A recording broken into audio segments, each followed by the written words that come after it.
aim of the ECPR's House series is to reach beyond academia and to make the scientific work of our community known to the outside world as well. These talks are usually followed by an extended Q&A session at the end of the presentation. And for the first time for over 2 years, we have again the privilege to a speaker who delivers a live lecture at the Stein Rokkan series. Stein Rokkan, as you all know, beyond his path-breaking world in the political sociology on political cleavages, party systems and voter alignments, a subject undergoing rapid change and hence being more important today as ever, was chairman and co-founder of ECPR. This year's Stein Rokkan series speaker, Robbie Shilliam, from Johns Hopkins University, will talk about the academic legacies of British Empire, social anthropology and international relations. Robbie Shilliam researches the political and intellectual structures of colonialism and race in the global order. Today, he will address the debate about the allegedly ever-increasing wokeism in social sciences, and I look forward to a lively debate. I would also like to invite the joint session workshop participants to a spatial chat for online networking after the lecture finishes, which you can access through the joint sessions platform.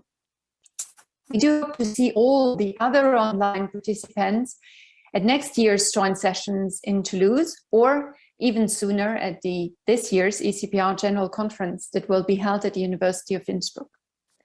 Last but not least, I would like to take the opportunity to mention ECPR's special Scholars Facing Hardship Fund, to which participants can contribute a voluntary donation.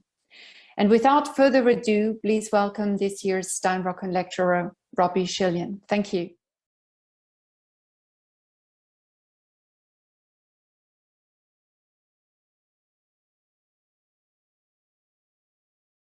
Well, thanks to all the people who got me here. Thanks to Matthias, Julie and Helena. Thanks to the School of Social and Political Science in Edinburgh, and to the ECPR, of course. I'm going to talk about this. Do I have to stand somewhere, or I can just freewheel? Well, we'll see. Look, I might collapse because I've got jet lag. So I'm actually trying to find some place to lean. That was my secret little thing. So I'm going to talk about this. It might not be things that you guys do, but that's cool. I'm going to give you some thoughts about it, and then we can just have a conversation. So here are some responses to the some critical responses to the campaign a little while ago by Black students and others to remove Cecil Rhodes' statue at Oriel College, Oxford.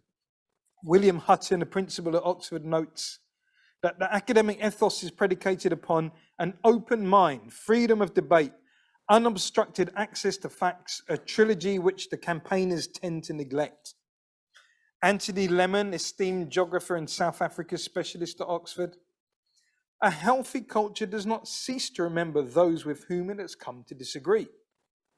Mary Beard, popular classicist at Cambridge, rather than a great statue Cole, the challenge, she says, is to look history in the eye and reflect on our awkward relationship to it. Effectively, these critics claim that campaigners who wanted to remove Rhodes run the risk of disavowing self-reflective and impartial inquiry, hallmarks of the academic ethos. On a broader front, the critics have equated decolonizing with vulgarizing and relativizing. Decolonizing academic inquiry makes the criteria for knowledge inclusion racial identity rather than the intrinsic worth of ideas. That's their claim. Now, crucially, this particular defense of higher education seems to associate degenerate political forces external to the academy with the intimate presence inside of what they call non-traditional students, and especially those with corresponding racialized and gendered bodies. Presently, this degeneration has garnered another name, woke culture. Tellingly, woke was a term originally developed in the Black American community, which glossed an alertness to the life and death consequences of white supremacism, not deleting Immanuel Kant from the curriculum. He's dead already.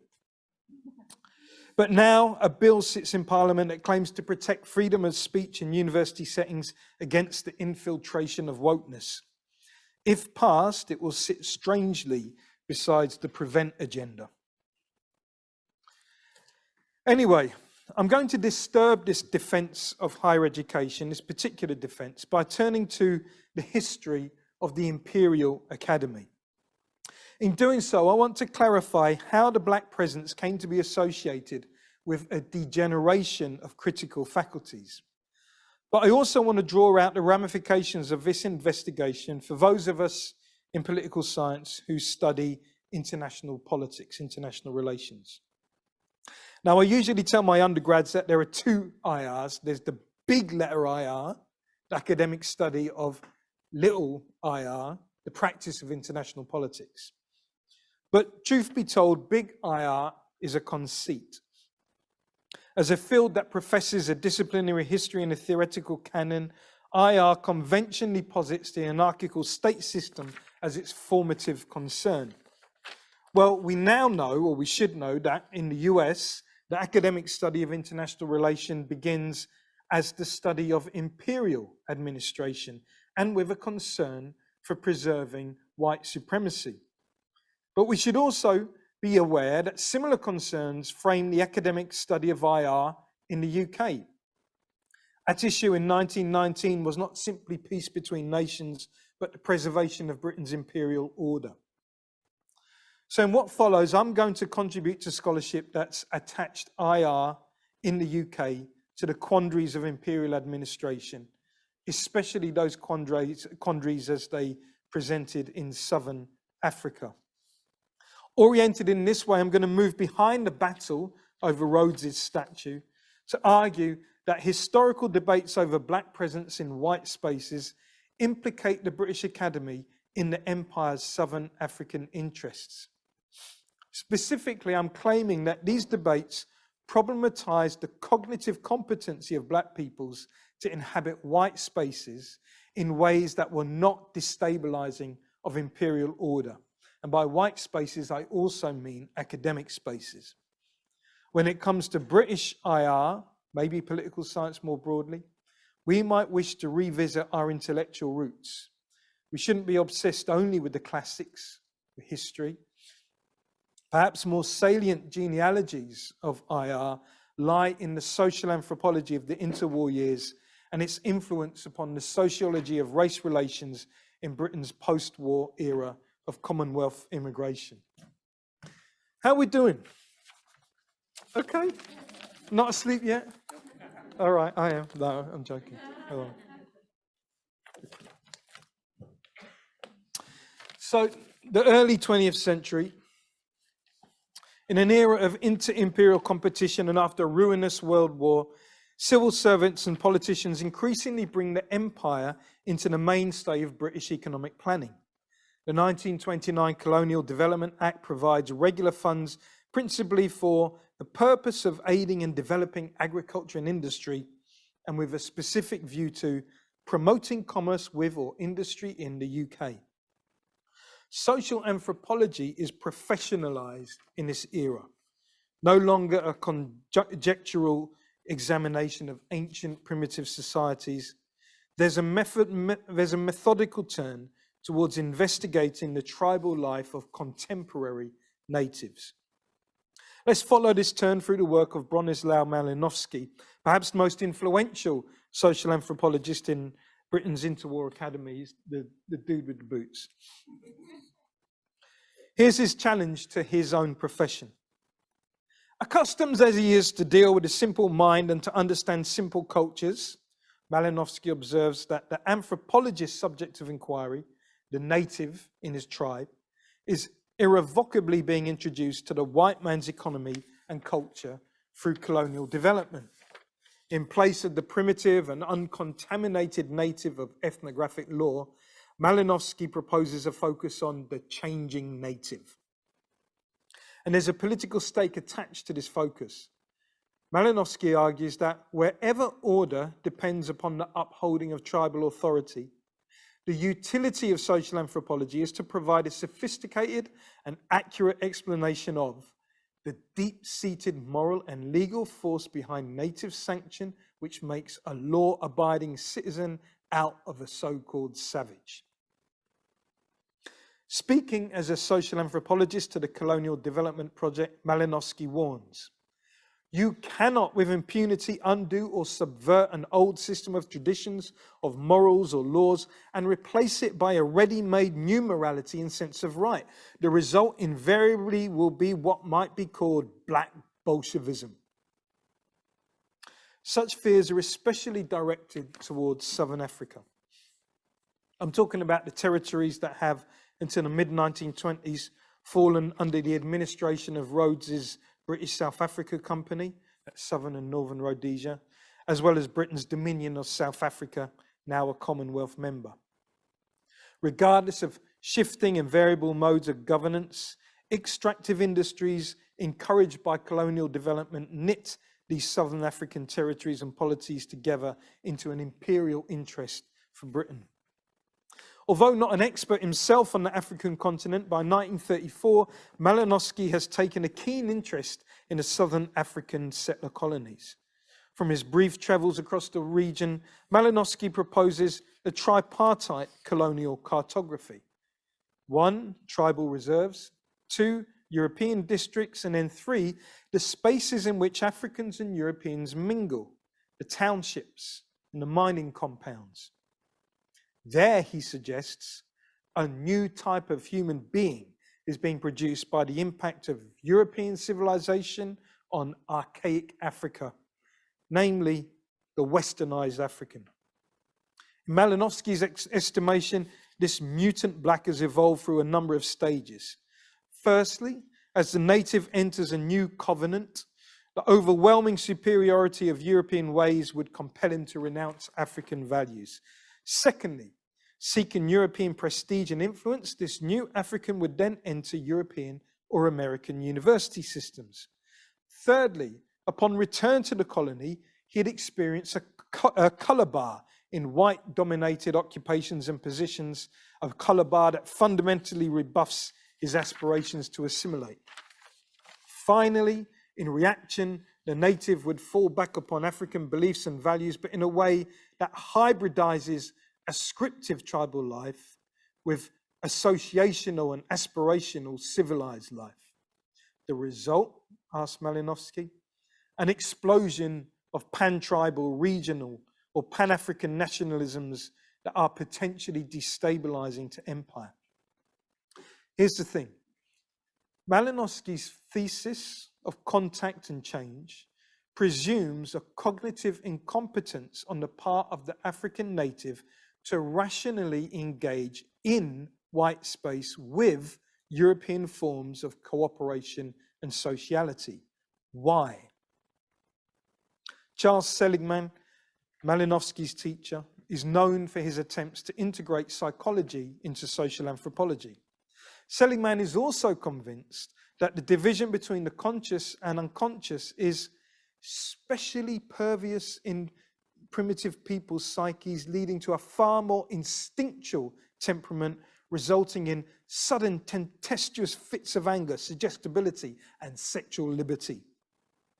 In his earlier work on the Trobriand Islands, Malinowski has explored primitive psychology through the function of myth, a satisfaction of deep religious wants, moral cravings, social submissions, assertions, even practical requirements.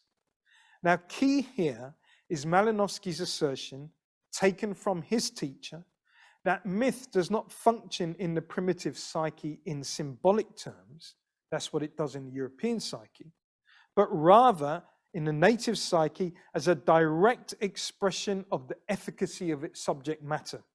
Basically, to the primitive, myth is still alive. And so for Malinowski, a fragile wall separates the native unconscious and conscious, the id and the ego, a wall that could easily collapse under the weight of external stimuli. This is why he cannot bring himself to positively acknowledge the ability of the urbanizing African to adapt to his new urban environment. Instead, he presumes the African psyche will collapse under the pressure of racial resentment, unleashing the black reactive ego. Now, of course, Malinowski could have simply suggested that colonial administrators remove the color bar.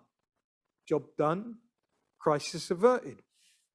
He's not unsympathetic, but instead he advises a dampening of expectations. Colonial administrators, he said, should not preach to Africans that a full identity with civilization can ever be reached by them. So to be blunt, the racism of the color line is not the key issue for Malinowski. Rather, it's the cognitive incompetence of natives. That is the cause of disorder when black people come to inhabit white space. Well, Malinowski's writings come to inform another contemporaneous migration, not from the rural areas to the townships, but from the colony to the metropole. In the summer of 1940, Kenneth Little begins a research project on the black community of Cardiff's Tiger Bay. In the same year as finishing his PhD, Little undertakes his first fieldwork in Sierra Leone, where he examines urbanization of the Mende peoples through a Malinowskian frame of contact and change. It's a story that actually brings us to where we are having this conversation right now. In 1949, Little becomes lead academic for Edinburgh University's new social science research unit. At Edinburgh, Little supports and/or supervises a host of academics, including Jamaican Sidney Collins, Nigerian Ayobasi Ndem, who make key contributions to the study of Commonwealth citizens residing in Britain. What becomes clear is that these studies of black presence in white metropolitan spaces is heavily informed by social anthropology and the challenge of colonial development which the field has sought to meet. Put another way, Little and his associates at Edinburgh critically transposed the social anthropology of colonial development into a sociology of British race relations. Let me repeat that because it's crucial. They critically transposed the social anthropology of colonial development into a sociology of British race relations. It's worth tracking this imperial transmission of academic fields through one of Little's Edinburgh scholars, Michael Banton, an incredibly influential sociologist of race relations. Anybody heard of Michael Banton? He was really big. Trust me, I don't know what else to say. If you're a sociologist, you'd know Michael Banton. I think it's true to say he was one of the big people who pushed this whole idea of racialization. Anyway, in his early 50s ethnographic fieldwork in Sierra Leone, yes, Banton did exactly what Little did, social anthropology in the metropole and the colony. Anyway, in his fieldwork, Banton had also drawn upon Malinowski's contact and change thesis. Like many of Edinburgh's scholars, Banton is concerned with how the promise of impartial social advancement in English towns is in practice moderated through an informal colour bar. Education, jobs, socialising, integration, all are adjudicated by an individual's competency to inhabit Englishness. And Englishness is a racialised mode of belonging. Crucially, Banton channels Malinowski's distrust of black cognitive competency when it comes to an orderly navigation of this colour bar, even if it's informal. Here's Banton. The slights, rebuffs and discrimination, real and imagined, which they experience may afterwards cause a reaction of resentment and may lead to a rejection of British cultural values and to political nationalism. To be fair, though, Banton soon moves away from Malinowski's fear of a black ego to embrace the work of another social anthropologist, this time from the Rhodes Livingston Institute. The institute is established in the late 1930s, a few miles out of Lusaka, the then capital of northern Rhodesia, It's the first British anthropological research unit to be situated in an African colony. It's initially set up by the governor, in part as a response to the Copperbelt strikes of 1935 and the prospect of disorderly detribalization as more and more African laborers migrate to mining towns. You get the dawn of apartheid here, right? Clyde Mitchell is an early appointee of the Institute. Mitchell is South African from a working class white family. And check this, he's convinced that migrant behavior cannot be adequately understood by Malinowski's meta-categories of native versus European and their dangerous and degenerative fusion. Mitchell's most influential piece of research undertaken at the Institute is a study of the Kalela dance, performed predominantly by migrants in the Copperbelt. In this study, Mitchell argues that those natives who come to work in the townships tend to relate to Africans outside of their own cultural and geographical contexts through wider, undifferentiated categories of belonging. In short, the urban produces a dynamic and creative social field. Black political representation utilizes situational expansive alignments. For example, it becomes the African urban tribe versus European management. Here's Mitchell. From the evidence we have at present, tribalism on the Copperbelt is still the dominant category of interaction in social fields in which Africans alone are involved. But it is not a relevant category in the field of black-white relations. Crucially for Mitchell, it's not black cognitive incompetency, but precisely the race relations sown through the color bar, which generates the problem of imperial disorder, a problem expressed in new urban affiliations. Back to Britain, late 1950s, and Banton deploys Mitchell's work. Specifically, he draws on Mitchell's suggestion that hospitality to the stranger is a customary duty that has relatively little significance for urban intertribal relations, as opposed to the significance of such a duty when it comes to allowing a stranger to permanently occupy tribal land in rural areas. From Mitchell's distinction between the relative weightiness of rural and urban affiliations in the colonial context, Banton crafts a broader abstracted rule. The category of the stranger determines social distance, but not all strangers are equal in all contexts. Some hold particular characteristics that mark their distance more than others. And it's probably fair to say that apart from, I think, my jet lag brain, Carl Mannheim, I think, is the original dude who does The Stranger, right? But Banton probably is the next most influential in terms of sociology of the stranger. And he's getting it from Mitchell, right? And the difference between urban African life and rural African life, right? So Banton abstracts this from the colonies, and he applies this as an abstract rule to British society. So in some situations, Banton explains, older racial apprehensions remain in England to imbue in the black stranger a special distance, such as black students inhabiting mixed-sex hostels. But in other situations, say in single-sex hostels, the colonial distance seems to be shrinking, he says. Banton wants to say that there is a mutability to the colour bar. Particular situations make the black body more of a disruptive stranger than in other situations. Fair enough.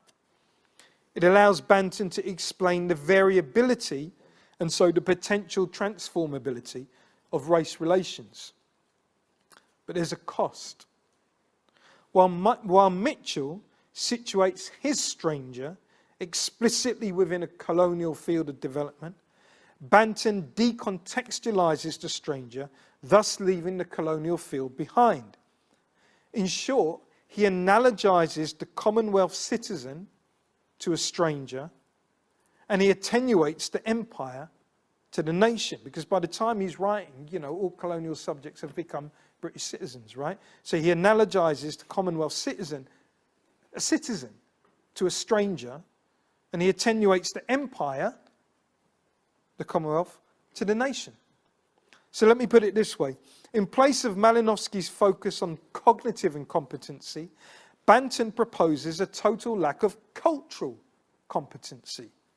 The figure of the stranger is one who is not only uncertain of the societal norms, he cannot read the signs. Seriously?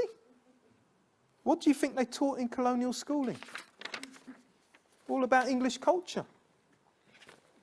Well, since we're talking about education, and I said that I'd try and show how all this has implications for British IR, let me take a brief step back and to the side. Bear with me, it will all come together. Well, I'm telling you that now, but you'll be the judge. Lionel Curtis fights in the South Africa War at the turn of the century with City Imperial Volunteers, subsequently as secretary to the governor of Cape Colony, Lord Milner. Curtis is a theorist and practitioner of imperial administration. Even before the First World War, he pushes for unification of the South African colonies so as to effectively self-govern, ordered better to deal with the native question. The Royal Institute of International Affairs, colloquially known for its location at Chatham House in London. Julie, Scotland's getting a new version, right? Anyway, the institute is initially conceived by Curtis at meeting with American counterparts during the 1919 Paris Peace Conference. It's a white supremacist, or at least Anglo-Saxon supremacist initiative. Over the next 2 decades, key figures in Chatham House encouraged the establishment of affiliated institutions of international affairs in the British dominions, such that by the 1930s, the Institute is increasingly perceiving the problem of imperial administration as a problem of Commonwealth administration. If you do IR, you might have heard of this guy, Charles Manning, South African born, Oxford educated, formative influence on what they call the English school, mentor to Martin White, Hedley Bull, and ultimately an apologist for apartheid. Anyway, Manning attends the preparatory committee of the first British Commonwealth Relations Conference in Toronto, 1933, and he's the one who there proposes the formation of the South African Institute of International Affairs. Now, as South Africa formally begins its apartheid regime, the Dominion's racist events of self-governance comes increasingly at odds with the aims of Commonwealth administration. Although it only gets fully articulated in Harold Macmillan's Winds of Change speech in Cape Town, 1960s, the problem is already germane. Britain is concerned with managing the transition to self-government in its non-white colonies. Yet, the South African Dominion is fundamentally at odds with black self-governance, principally and politically. Such concerns make colonial administration necessarily an exercise in race relations. And you might now start to see how the stakes at play when social anthropologists such as Clyde Mitchell seek to frame colonial development as a politics of race relations. Anyway, these concerns ultimately lead Harry Hodgson, a collaborator of Chatham House and a distinguished colonial administrator himself, to suggest at the Commonwealth Relations Conference in 1949 and then at Chatham House in 1950, to suggest the formation of an Institute of Race Relations. Of communism and race relations, argues Harry, it's the latter that is of more importance to the Cold War era. Not communism. Race relations, he says, is more important. Here he is waxing lyrical. If communism succeeded in enlisting most of the discontented of the non-European races on its side, so that the frontier between democracy and its enemies was a racial as well as an ideological and political frontier, then that danger would be greatly multiplied, and the chance of our eventually coming out on top would be so much the poorer. To the extent that we solve the racial problem itself, we shall of course be preventing that combination from coming out. Of British Empire, Hodgson suggests that we are in the cocoon stage, and who can tell what moth or butterfly will hatch. The Commonwealth idea he moots is fundamentally the idea of political equality. But this idea is confronted with the race problem, which spans the international and the intra-imperial, meaning dominions, colonies, and metropole. Here, hence, according to Hodgson, international politics is to be found wherever there is a racial or colour minority, from the West Indies to the West India docks. Theoretical presumptions of domestic and international distinctions never work too well in an imperial world. I would submit that the Institute of Race Relations, inaugurated in 1958, is as much an intellectual site of British IR as is Chatham House. Okay, so now to step forward again and towards the academy at large. In the interwar and wartime period, the race problem in Britain is considered mostly in terms of what they call half-caste children in dockside cities or in towns near the barracks of African American troops. Post-war, the perceived location of the problem shifts to Oxbridge campuses. At the time that Hodgson is giving his warnings and the Institute of Race Relations is being scoped out, civil servants and politicians in Britain begin to worry that resentment of the informal coloured bar by resident black students might impact badly upon the integrity of the Commonwealth. These students, after all, are potential leaders of independent states. And this post-imperial order, a very English school one, a society of Commonwealth states, it needs to be nurtured. Put it this way, for a moment in time, some of the key protagonists in British international relations are not other states or statesmen, but black students at Oxbridge. Lo and behold, echoing Malinowski and the early Banton, there's a distrust of the cognitive competency of these students.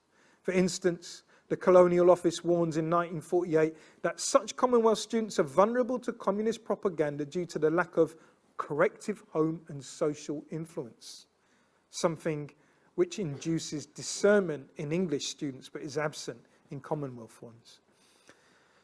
Commonwealth students are even considered by some to be harbingers of black revenge. Take Dame Marguerite Perham, a mentor to Martin White, a writer on native administration on the continent, BBC broadcaster, interwar and post-war lecturer and fellow at Oxford. She warns, in Malinowskian logic, that the psyches of African students in Britain are warped by the promise of the supreme racial compensation, sleeping with white women. Anyway, data gathered by the recently formed Institute of Race Relations testifies to the experience of Commonwealth students at Oxbridge. Jamaican Rhodes Scholar Mervyn Morris, attending St Edmund Hall, complains of his white peers constantly being surprised. You speak English very well.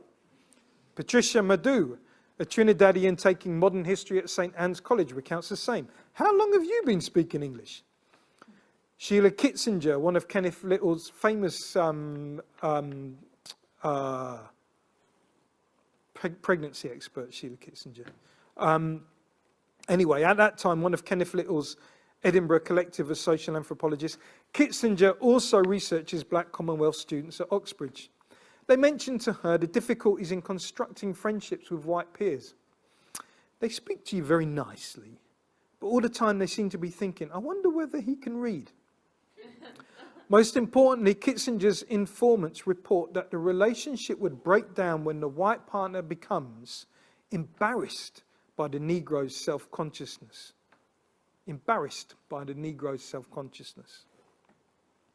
Stuart Hall, the premier British intellectual of the 20th century, not the one who does It's a Knockout, but the real one. That's an age joke, by the way. Anyway, he enters the academy in 1951 as a Jamaican youth to read an undergraduate degree in English at Merton College, Oxford. This is his reflection. I was conscious all the time that I was very, very different because of my race and colour, and in the discourses of Englishness, race and colour remained unspeakable silences.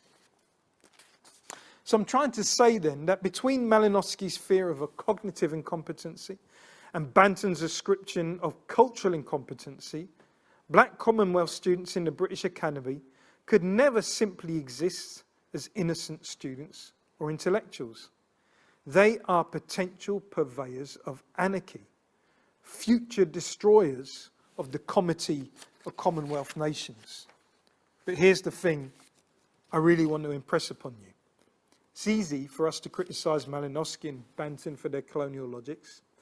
It's harder for us to accept that Negro self-consciousness might itself have explanatory power. Cue John Rex. Born as Clyde Mitchell had been to a South African white working class family. There's a real interesting and important history about white working class South African anthropologists and sociologists, by the way, in the way in which they really shaped the post-war field. Anyway, Rex graduates from Rhodes University and after a brief spell in southern Rhodesia, arrives in the UK in 1948 to teach in the extramural department of Hull University. Rex's first academic publication in 1954 discusses the increasing threat of apartheid to South African universities. In it, he takes issue with the growing trend of student segregation, a phenomenon that directly affects his alma mater and to which he resisted as a student. Rex warns that political segregation has academic implications, especially in terms of the racist funneling of black and white students into practical and intellectual subjects, respectively. Now, for our purposes, what's interesting is that Rex subsequently frames these issues through a critique of Malinowski. True, he acknowledges the utility of Malinowski's contact thesis and its delineation of a new native emerging in the urban intersection of the African and European. But he's critical, just like Mitchell, of Malinowski's attribution of a cognitive incompetence to the new native as he struggles with change. In fact, Rex points out that in Malinowski's model, there is no determining roles for native intentions or interests, because while European culture enjoys a directive role, natives simply react. And if that's the premise, argues Rex, then the intellectual input from African institutions is null and void when it comes to European policy. In other words, when contact and change is mediated by a colour line, there can be no resulting consensus. Rather, consensus is an ideological mask worn by the empirically dominant group as it seeks to preserve its dominion. That's exactly how Rex apprehends race relations in post-war Britain. He dismisses Banton's figure of the abstracted stranger and other sanitized ideas of culture shock, and against arguments that rely upon a consensus position framed by the dominant force in a relationship, Rex defines race relations as a situation of abnormally harsh exploitation, coercion, or competition. Check out Rex's description of the Malinowskian zone of transition in 1960s multicultural Birmingham. A life of squalor, of underprivilege and of conflict, a world far from the functionally integrated social systems which sociologists are too fond of discussing. Overall, then, Rex charges social anthropology with failing to sufficiently address the structurally conflicted nature of imperial order, including and especially at the level of knowledge production. The inclusion of a knowledge dimension betrays the abiding influence of Rex's biography, specifically his earlier opposition to apartheid in South Africa's higher education system. Well, by the late 1960s, British higher education is no longer conceived by sociologists to be the principal space wherein a destabilising black Commonwealth presence attains. That presence is now to be found in the inner cities, amongst the British-born or raised youth of immigrants. Yet still, Rex continues to be concerned with the complicity of the academy in the defence of white dominion in a post-imperial order. In 1974, Bhikkhu Parekh, remember him from Labour, New Labour? He surveys a number of non-white intellectuals, including famous Trinidadian C.L.R. James, on their residence in England and the nature of Englishness. Rex responds, he's interviewed, to Parekh's intervention by questioning any celebration of the fact that black intellectuals may be employed in key administrative positions in British... God, when I was reading that sentence, I was thinking about the Conservative Party. Anyway. The more important question, Rex argues, is whether the job requires that... Now I'm really thinking about it. The more important question, Rex argues, is whether the job requires the intellectual to undertake work that supports or excuses the problem of racism. He turns his attention back to the academy, pointing out that racist theories are increasingly being normalized and that academics are less and less predisposed towards anti-racism. That sounds familiar too. Anyway, what is needed, implores Rex, is some research into the research process as an instrument of racism. However, within a few years, Rex himself is attracting criticism from black scholars, many of whom are affiliated to Stuart Hall's Centre for Contemporary Cultural Studies. Valerie Amos, recently director of SOAS, Paul Gilroy, you heard of him, and Errol Lawrence write an especially pertinent critique of what they call white sociology. And I want to dwell on one aspect of their critique, which is this. Despite Rex's argument that consensus politics requires the assumption that natives simply react and don't think, despite this, Rex's own sociology of race relations never considers the explanatory value of black thought for sociological analysis itself. For instance, Amos, Gilroy and Lawrence highlight Rex's depiction of Rastafari in Birmingham as a movement that he defines as political alienation from British society. They question why Rex could not consider Rastafari on its own cognitive terms, not as an alienation from, but as a confrontation with Britain's white supremacism. You are alienated, but you confront. The latter requires conscious, directive agency. Let's recall here Kitzinger's earlier study, Commonwealth students at Oxbridge, and the way in which white peers were embarrassed by evidence of black self-consciousness. Well, black self-consciousness remains as enigmatic in Rex's analysis as it had been coloured primitive in Malinowski's. And while Banton abstracts the black presence from its imperial entanglements, Rex makes absent the consciousness which accompanies the black presence as it settles in Britain. Alternatively, take Stuart Hall. He tends to describe himself not as a reactive ego or not as an incompetent stranger, but as, in his words, a familiar stranger. A familiar stranger. Now, this description is really instructive for another kind of British IR. The self-consciousness of being a familiar stranger is precisely a critique of imperial administration and its torturous and contradictory settlements into a post-imperial global order. The trope of familiar stranger invokes the already existing complicity of empire in making political, economic, cultural, and cognitive segregations. So let me finish by tracing some other intellectual traditions that we, those of us in IR at least, might want to consider as much as texts such as Manning, Martin White, and Hedley Bull. I'm talking about black traditions of thought that by necessity try to scope out a communitas of familiar strangers. Here lies another tradition of political science. First thing to acknowledge is that an academic tradition of black thought on racism, citizenship and empire never galvanized in Britain, not an academic tradition, until perhaps very recently. This, despite the longevity of the academic careers of people like Gus Johns, Susan Scarfe, Harry Goldborn, Malcolm Cumberbatch and others. Not all of them London, by the way. To me, that's a given, considering the deeply seated suspicion of black cognitive and cultural competency that took hold in academic spaces as much as any other white space.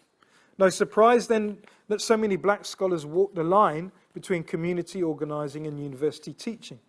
Take, for instance, Devon Thomas, employed by Goldsmith College's Sociology and Anthropology Department in 1975, pre-Gilroy, working especially in the community, Gilroy started at Goldsmith, working especially in the community studies section, and 6 years later, a member of the Brixton Defence Campaign assembled after the 1981 uprisings.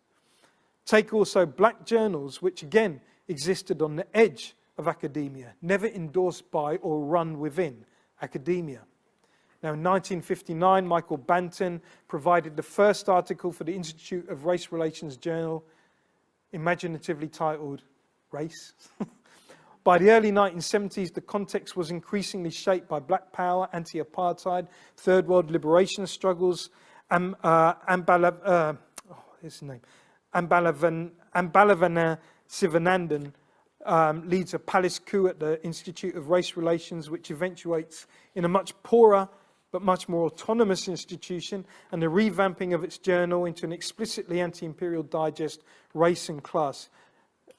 By the way, from that you get Cedric Robinson come in, you get what we now know as racial capitalism via South Africa. Another breakaway group from the IRR, comprising Darcus Howe, Farrokh Dondi and Linton Kwesi Johnson, published Race Today, the journal's tagline, "Voice of the Black Community in Britain." That signalled its independence from academic ownership.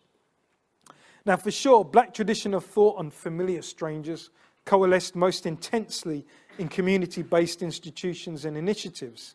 There, black education on empire and its legacies were galvanized alongside and autonomous to the work of Stuart Hall, Sivanandan and others. From the early 1970s, countless reasoning circles of Rastafari sharpened analyses of racism, colonialism and black redemption. These were also, on occasion, political spaces. The United Black People's Improvement Organisation even had its supporters in the House of Lords. The Fasimba circles, Fasimba after the name of Shaka Zulu's own regiment, they undertook cognate reasoning along with a host of politically active groups with a global remit such as Black Unity and Freedom Party, Black Panther Movement and Black Liberation Front. Additionally, we might want to think of Len Garrison's work in black community education, a contemporary of Rex, but unlike Rex, Len wrote the first text on Rastafari to take the movement's claims and arguments seriously on its own terms. Len, with others, opened the Black Cultural Archives in 1981, and now it enjoys its own building and exhibition space in Windrush Square. Indeed, the work of black intellectuals has often been focused on building institutional capacities that do not depend on the academy. John LaRose and Jessica Huntley became co-directors of the International Book Fairs of Radical Black and Third World Books, which ran from 1982 to 1985, 13 years. LaRose also run New Beacon Books, the Huntleys Bogle Overture Press. So to conclude with a plea, don't just fix your gaze on the people protesting in front of Rhodes' statue as if that vista is adequate. There's far more behind the statue that implicates the British Academy in Empire's Southern African interest. For most of the 20th century, social anthropologists and sociologists struggled, theoretically, ethically and politically, over the attribution of a destabilizing nature to black presence, especially in terms of a cognitive and cultural incompetence to accommodate change peacefully and reasonably. At one point, that political struggle was had even within the gates of Oxford's colleges and other academic institutions, here too.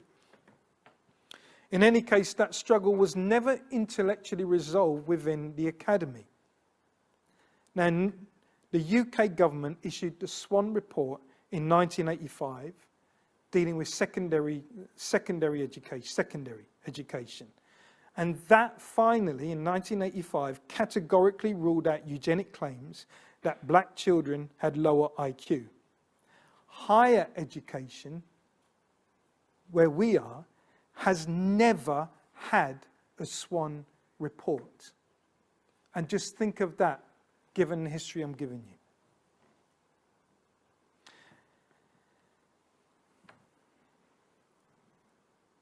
In any case, that struggle was never intellectually resolved within the academy, and now after decades and generations of settlement, Black students exist in this academy primarily as domestic students, with those defined as Black African being one of the largest ethnic groups of the total BME student population. So in response to the dons of Oxford and Cambridge and their supporters who criticise Rhodes and other decolonising campaigns full of wokeness, I guess I'd say this. These campaigns do not so much introduce a vulgar identity politics into the academy. There's another bunch of people who are doing that. As much as force us to recall the academy's complicity in race and empire.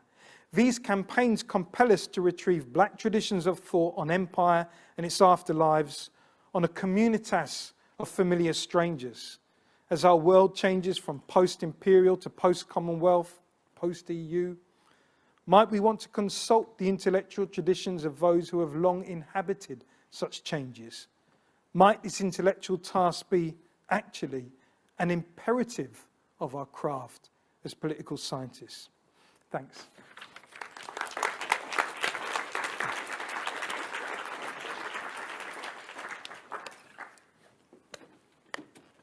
Thank you very much, Professor Shilliam, for this wonderful, incredibly insightful and provocative lecture.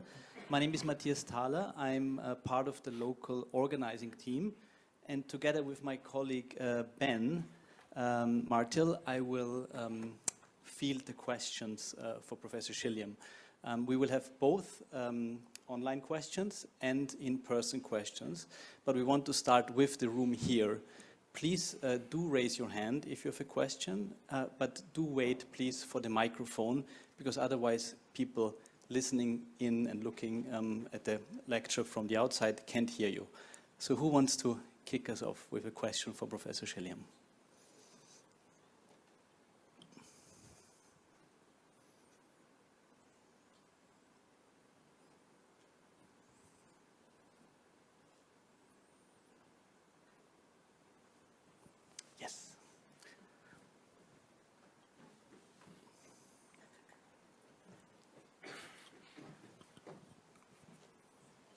Thank you for, it's on? Yeah. Thank you for this talk. It's fascinating. I was trying to quickly type some of the more compelling sentences that I wanted to chew on, you know? So my question is basically, we were covering British IR, but British IR is probably not happening in a vacuum. What role is American IR or, I don't know, broadly European IR is playing in these dialogues? Or, you know, are they running in similar trends, or expound on this a bit more? It'd be interesting. Whoo! Another hour, right? Yeah, I'm trying. Yeah. I mean, I could give you one little thing from it.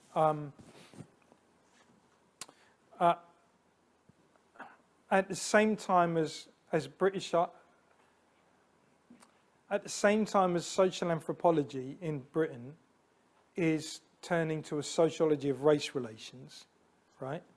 And why that's important is because it blurs the international and domestic distinction, and it even blurs the comparative distinction, right? This is a movement of migration within empire from rural to urban, and then the same understanding of that disorderly nature is then transposed onto moving from colony to city metropole, right? I'm saying that because straight away what we don't have here is a state. Okay, we have a commonwealth, right? At the same time as that's happening, a similar debate is taking place in the US, and that debate is taking place about the migration north of African Americans, you know, in the decades before, and then the question of the Negro problem in urban areas, right? And in fact, people like Robert Park and Franklin Frazier, famous urban sociologists in the US, they have dealings with Malinowski, but there's also an autonomous kind of route to their thought as well, but they certainly have dealings with the social anthropologists. The important thing is they make almost exactly the same argument about the destabilizing effect, right? Yeah. So you've got migration of peoples into places they shouldn't be in, holding proximities they should never have, as the foundational problem of politics. If you go back to the beginning of political science as a formal discipline, late 1800s at my university, Hopkins, Columbia, a bit later Chicago, you find almost exactly the same problem, which actually produces the behavioral tradition, right? And that problem is, well, you know, we had this Declaration of Independence and we all loved John Locke, and we could, you know, hold each other to, you know, sign pithy little social contracts in our head and trust each other to obey those rules. But we were all Anglo-Saxon, white, propertied men. Now, what's happening now?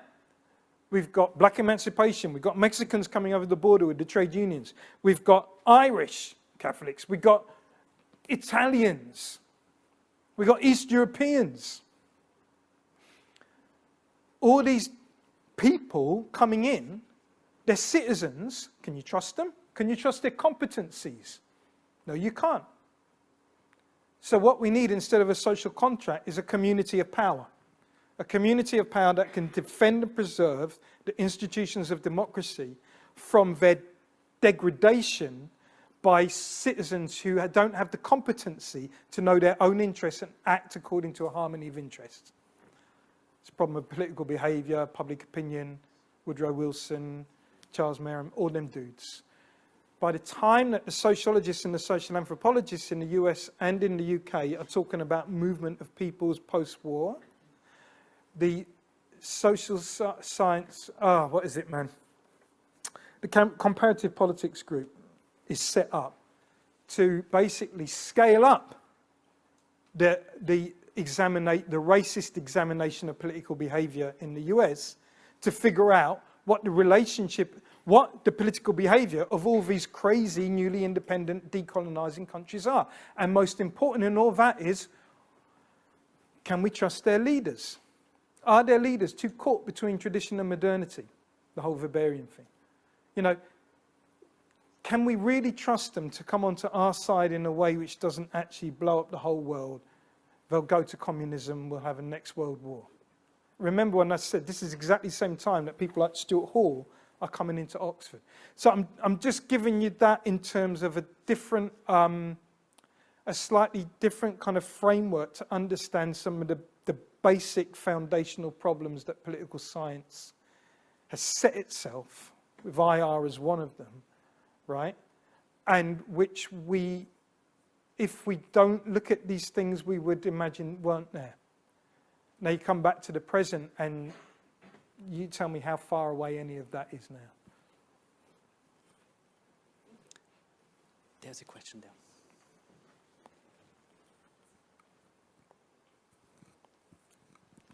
Thanks for that. And actually, my question sort of follows directly on your last comment about bringing the story up to the present. Because in an interesting way, right, by talking about these two different disciplinary backgrounds of social anthropology and international relations in the mid-century era, I'm hearing that as sort of an account of the pathologies of that kind of cross-disciplinary, whatever you call it, fertilization or whatever. But it seems to me that there's a lot less of that today, of that, not the pathology, but the sort of influence across disciplines of these understandings. And so what I'm hearing is, you know, part of your story of, you know, where we're at today with the campaign with Rhodes and so forth is an inheritance of that past. But I'm wondering whether you see those same kind of, I mean, because anthropology and sociology look very different today, right? And so in a sense, it's the lack of communication between those disciplines that may be more troubling in 2022 than the influence of those today, I'm thinking. Anyways, I'm just wondering if you can bring that story up to the present, and if there's more silos, and if so, where that kind of the stories that you started with are they just informed by entrenched power or by new disciplinary formations and something like that? Yeah, no, thanks for that. Yeah. So I'll try and give a little. I'll try. One of the things that I think is important is to recognize that the fields develop and are in interrelation with each other, not only, but significantly through the problem of empire, right? And inter-imperial conflict and relations, right? And so a lot of what I was just talking about wouldn't make sense if you were just looking at kind of states, right? Or, you know, state and society, citizen and government, all that kind of stuff, right? If we push that forward, then I think actually we suffer from something that happened. I would say, well, it kind of happens in bits and starts from the 50s right through to the 80s, I would say, which is slowly and slowly the obfuscating or eviscerating of empire as a field of study, a scale of study, right, from the disciplines. Paradoxically, the one discipline which decolonized the most, anthropology, in part did so because it couldn't access its sites anymore. When places went independent, you had to ask. You couldn't just go in anymore, right? And one of the interesting things is that anthropology has, not all, but I'm just saying there's one trend in anthropology, which is to shine the light back onto Western institutions, right? But that shining the light back on Western institutions, the question then is posed about whether they lose the imperial, right? Now, if you think about political science, after the Shoah, there are good reasons why they stopped being eugenicists, right? But what the comparativists did is they basically made it at the level of epistemology that you couldn't see empire. All you saw was states. That as the fundamental comparative unit, and states were defined by political independence and a harmony of interest. The harmony thing went, but nonetheless the idea of politically independent units remained, right? So even with something like comparative, you've got the illusion of the importance of empire for the very reason why the field actually, subfield develops in the first place. Same with IR from the 80s. I would say from the 80s, after the kind of eclipse of black power, the push to area studies of all the stuff of racism that IR did, that all fell out of IR, and you got this abstract stuff like you do in a lot of political science about, you know, interests and you know, like people do IR, neoliberalism, neo-institutionalism, all that kind of stuff, right? And in sociology too, you have this attenuation. Like social anthropology was the go-to method in sociology until mid-60s, something like that, right? So I'm not saying that things haven't changed. They have changed. Decolonization happened and it was a big thing, right? But the connections that I was talking about connect the centers and the peripheries, the colonies and the metropoles, before that independence, and they retain them as well now, right? Can we understand the far right unless we understand it transnationally? You know that guy Dylan, what's his name, Roof, who killed those people in the American South a few years ago. I don't know if you remember that guy. You know what he's wearing his badge? Was the independence badge of Rhodesia, Ian Smith's independence badge, Rhodesia, right? The last white hope was to retain Rhodesia, not turn it over to the blacks like Harold Wilson or whatever it was. No, was it Harold Wilson? Whoever was in government at the time wanted to do, right? They saw that as absolutely not just analogous, but interconnected to desegregation of the South.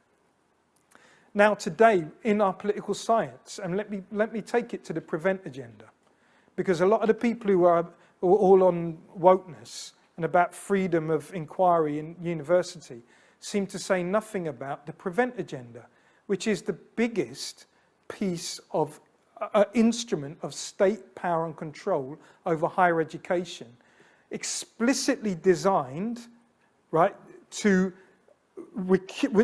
attenuate the freedom of speech of particular students in university, Muslim students.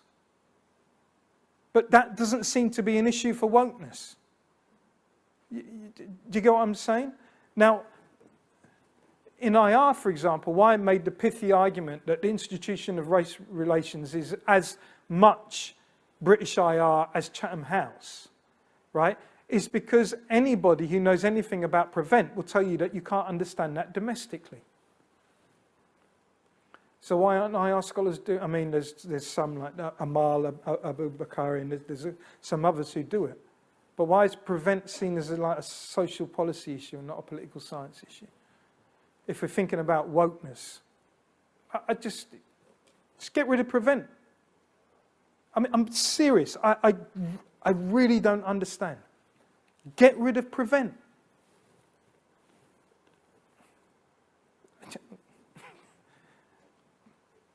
But that's not a domestic issue.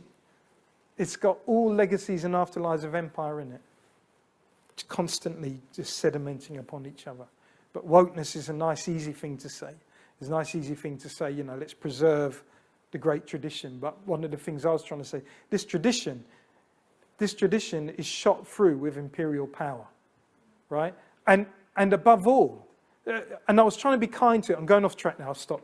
I was trying to be kind to it. If, like, you know, John Rex, he really tried to do some stuff. Michael Banton tried to change his mind. Malinowski's lost hope, but that's just Malinowski. But you know, I mean, I was trying to show that these people were struggling to figure something out, even if they didn't quite figure it out. But now, when we give the British Academy a free pass, as if we are preserving it for impartial inquiry, what we're doing is making it unfit for purpose. It never had its Swan report. I just think about that. Right, you know that kids, like, you know, South Asian and black kids, right, were being told, their parents were being told that they're educationally subnormal, and that teachers would use that as reasons to exclude them, mark them down, expel them, whatever. And the Thatcher government thought that it was significant an issue for the integrity of the polity, that they actually did that Swan report. And they actually said eugenics is bullshit. Now that was 40 years after the end of the Second World War, but better late than never. Tell me what higher education has ever done to think through its complicities and afterlives of empire. What has it ever done in a systematic fashion? You know, like University of Zimbabwe, University of West Indies, all these universities across the world were all once, from the 40s onwards, there were university colleges of London. Right, you know, you have the University of London. So they were like LSE, Queen Mary, King's. They were university colleges. Right? You know, they sent the scripts back and forwards. This was an imperial academy, right? In Jamaica, in the Mona campus, University of West Indies, it used to be called University College of West Indies. This is a college of University of London. People abbreviated it to UC, you know, University College of West Indies. Rastafari abbreviated it to U Blind. So where is that? That's all I'm saying. It's not there. So now people come in with wokeness and they haven't done their work. I mean, I'm talking about professional obligations and professional standards. I'm not even talking about ethics or morality. Do you get what I'm saying? School teachers would have to, you would hope that after the Swan report in 1985, a whole new generation of school teachers would be trained not to be eugenicists. Where do we do that in higher education?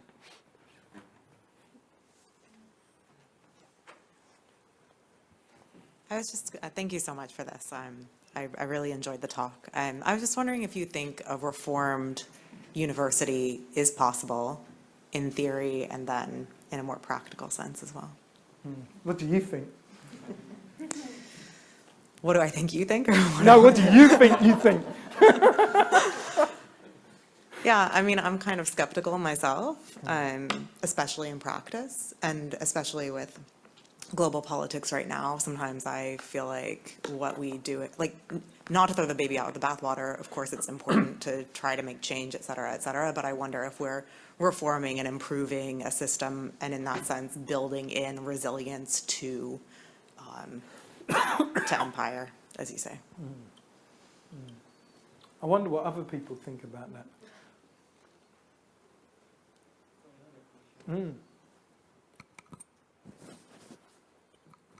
So I had a question, just like what she said. Those of us who are from the empire and sort of teaching in British academic universities, do you think we have more complicity into enhancing those legacies, or do you think our participation is more like emancipatory in the way that, I don't know, probably because we fit into a predetermined curriculum and we're supposed to teach it. So I'm not sure if you think we're sort of enhancing those legacies, or do you think it's sort of a starting point, or rather this chain reaction of sort of emancipating sort of the curriculum and yeah, I don't know what your thought would be. That, to be honest, I have no answer to. If you ask me what I think, I was just going to do that. No, but tell me something. Tell me something. Tell me something about what you think with that. Oh, goodness. I mean, there's two ways to look at it, right? In some sense, there is a degree of sort of liberation in a way, or emancipation in a way, but again, some extent, you do feel you belong in a system that already has all these predetermined rules. And obviously, you sort of a single individual within this massive scale, and it's quite, sort of, you find like you only have to go through the rigors of, just doing a bit. Teaching and marking scripts and doing all kind of stuff.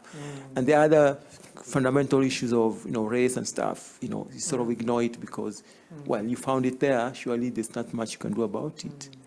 But anyway, I don't know. Yeah. Oh, thank you. Nandini, what do you think about all that, man? You knew I was going to ask you, man. So she's one of our grad students from Hopkins, and she turned up, so she's got to pay. I know, because I know you think about this stuff. Yeah, this was actually, I wrote a comprehensive exam for Robbie, and this was, I think, my last line of, I don't know what to do, I'm in. Are you asking me for answers? Or thoughts, if well, not answers. I mean, it is something I think many of us struggle with because as at least right now from my position as a graduate student, what I really want to do is impress everybody so that I can get a job. For sure. And that's, I think, so if for that, and we've been having conversations about this in seminars in our department as well, of if that's the case and that's what, emerging scholars need to do, then what happens is you have to speak to, you have to stick to the script, right? You have to do a lit review, you have to talk about all these literatures that may not be relevant necessarily, but you have to do it because that's what they tell you to do. You have to cite people because they're in the canon, even if it doesn't, it's not practically relevant. So I think, there's, I think the calling of the profession is very different from the calling of our political commitments. And I think that really comes up, that like a clash is set up, I think that is very hard to, hard to overcome. So I share the concerns of, I like personally think about, am I betraying, like my not only my own, commitments, but like my whole community, which is too much of a burden to take. So, but yeah, you do think about like, well, if you're part of the system, then you're complicit. And if you have to stay on in the system, you have to prolong that complicity. So yeah. Thank you. Yeah. I mean,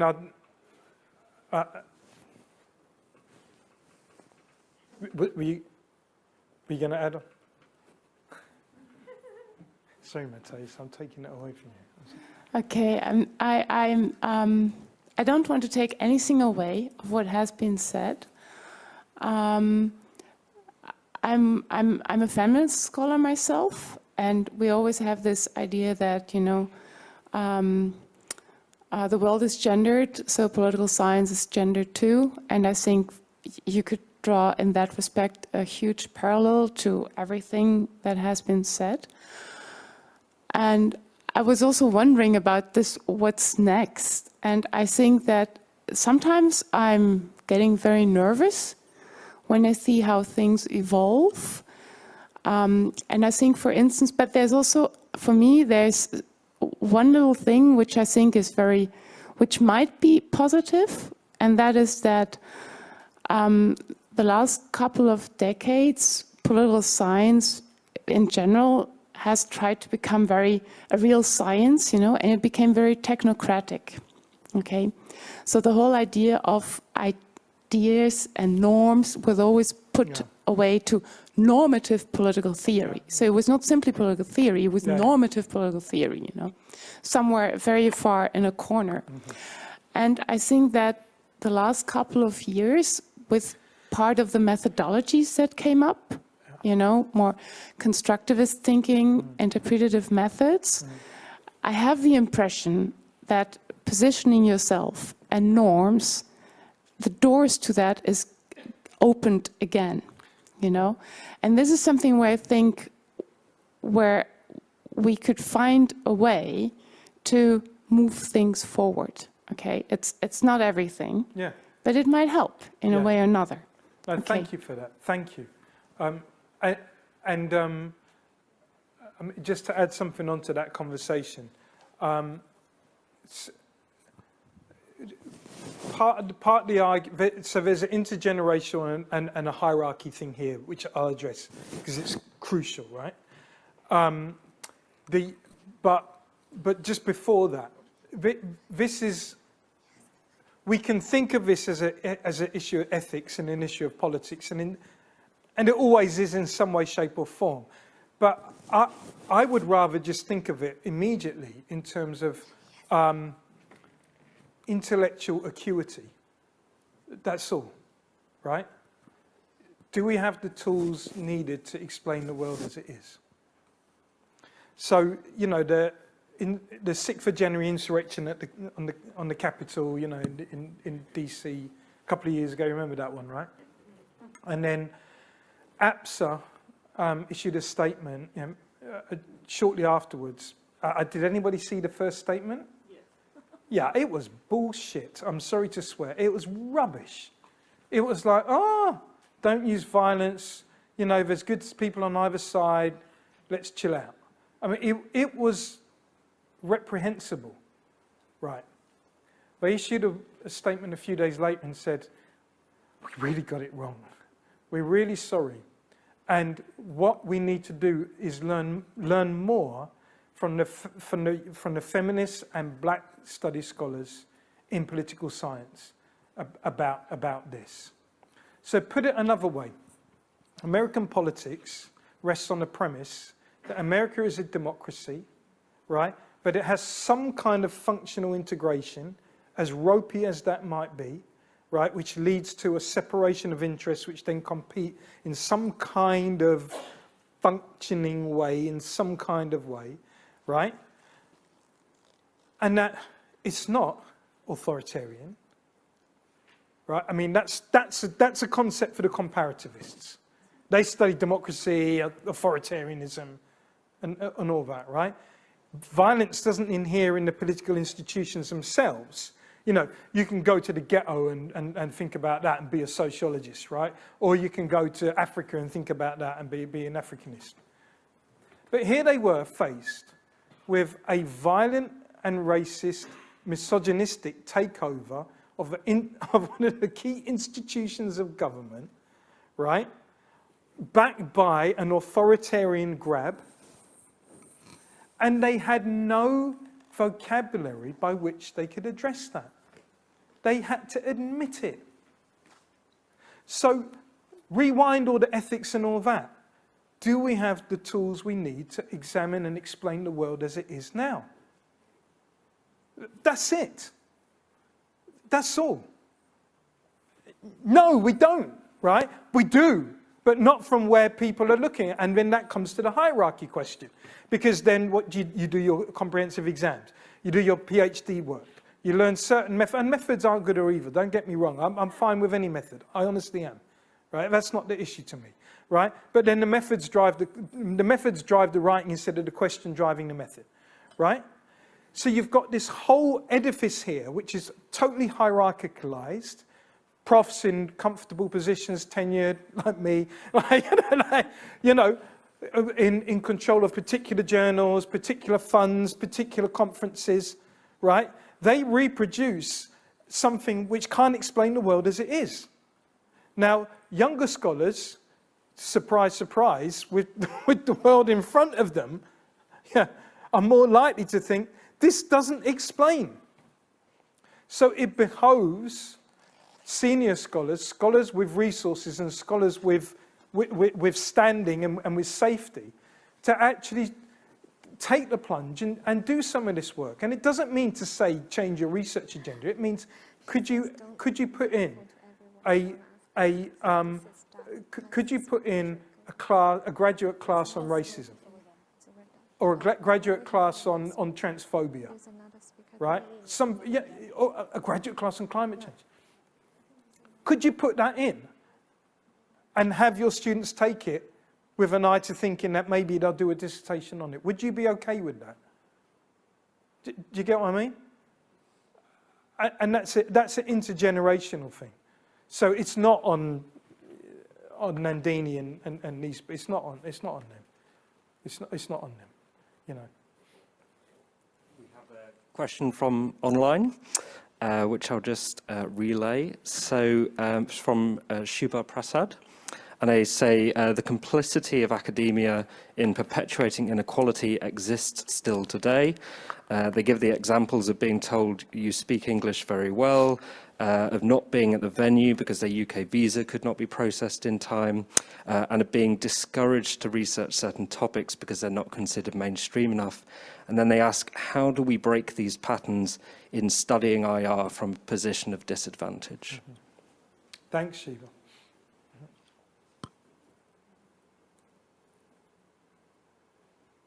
I'm not answering it because it's a question to resonate, right?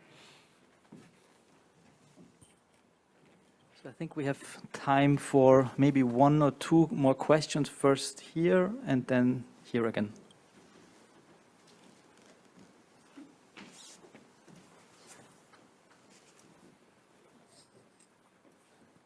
Thank you so much for your talk. I learned so much. I just have a question about whether in your project you're looking also at the multidirectionality of these patterns of understanding political science and doing IR. Because what happens with the institutionalization of these worldviews in the discipline, they travel beyond the former Commonwealth. And I'm thinking here what happened in the 90s after the fall of the Iron Curtain, is that you have UK, but also US and a lot of institutions from the Anglo-Saxon political science establishment establishing research institutes, pumping money into Eastern European countries and implementing a model of doing IR and doing political science that brings with it all the erasures that you have brought with you, right? And implements and institutionalizes a model of scientificity that is problematic in all the ways that you have described. And I was wondering if you're looking also how this travel beyond the obvious geographical scope of what you're looking at. Yeah, thank you. Thank you. But it sounds like you've done that. Yeah. Can you tell us a bit more about what you've done? Well, I mean, I can speak until tomorrow morning, but like there was a system of so-called invisible colleges that were financed by the US Embassy, and they were basically sending a lot of political scientists, IR theorists, in order to finally establish political science in the wake of what was considered to have been an exclusively, you know, materialist framework of doing IR and political science. Yeah.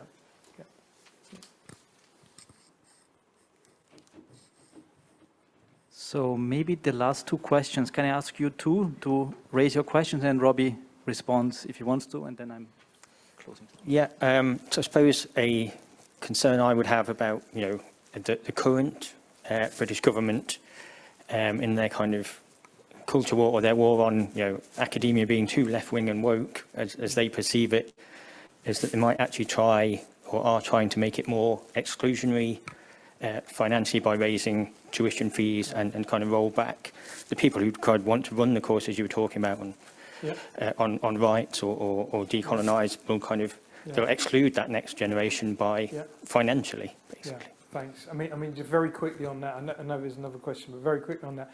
Yeah, I think I think there's a class analysis here to the extent that not all, but the majority of the kind of decolonising, Rose must fall kind of movements have been in Russell Group universities in the UK, and far less often in the, what's the other groups? Millennium, in the post-92s and all that. Not all that, but mainly. And I think with the whole pension dispute, it's part of a longer process of using all these levers to get rid of universities as public institutes. So John Homewood and Gamunda Bamber have done a lot of work on this, right? To get rid of it as a public field and to privatise it simply so as to ensure that those universities which are elite now, by and large, will survive, and those which aren't will fall down back into the polytechs or just become business parks, right? But those ones which are well off, their children will be able to have that experience, and their children will be doing decolonising, this, that, and the other. But it will be an elite affair. And it won't be linked to any other modalities of social justice, which you would more likely find in the post-92s. So I think there's a lot of bullshit is too kind. I think two things are going on. One, maybe they don't like their kids, or they seriously, or they don't want their kids to know what they thought and did, right? They want to discipline their kids, something like that, and so it's all about their kids. That's what I think it is. It's all about their kids. And they don't want them hanging around with other kinds of kids. So they're fine. Like how many, like Perry Anderson, man. Come on, he's got money. You know what I mean? He was fine as a Marxist. Do you get what I'm saying? The upper class are fine with Marxism, with decolonising, with queer theory. They're fine with it, as long as it doesn't have any justice mandate in it. And I think that's what they're doing with this whole thing at the moment. So I think you're right.